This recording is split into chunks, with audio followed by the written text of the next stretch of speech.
ये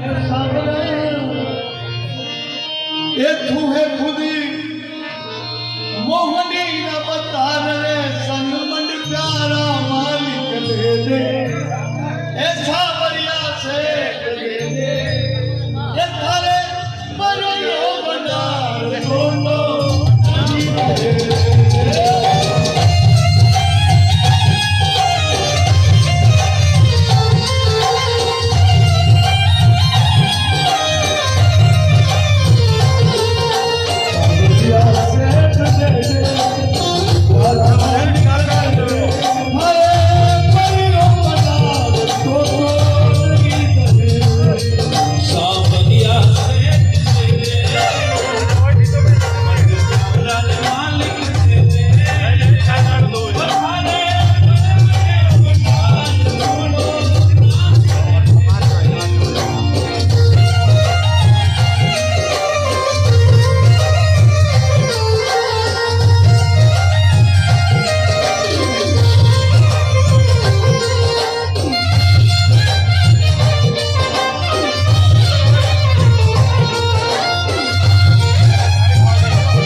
ये आज से 40 साल पहले हमारे डिंडोली के गणेश जी खारीवाल उनके औलाद नहीं थी। 60 साल की उम्र में सावरिया के गए और सावरिया सेठ को कहा सावरिया सेठ दे दे वो भजन गायो और दे तो सो दे थानेदार दे छोटो मोटो नहीं। गणेश जी बेटा अपनो DYSP थानेदार DYSP और भी हर अमावस साम्राज्य बढ़ेगा।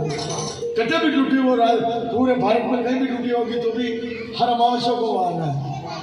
एक बार कर्नाटक में टूटी थी तो वो फ्लाइट से आया ऐसा सावरिया ने दिया तो आखिर में थानेदार क्या DYSP दिया होगा। गाँव में डिंडोली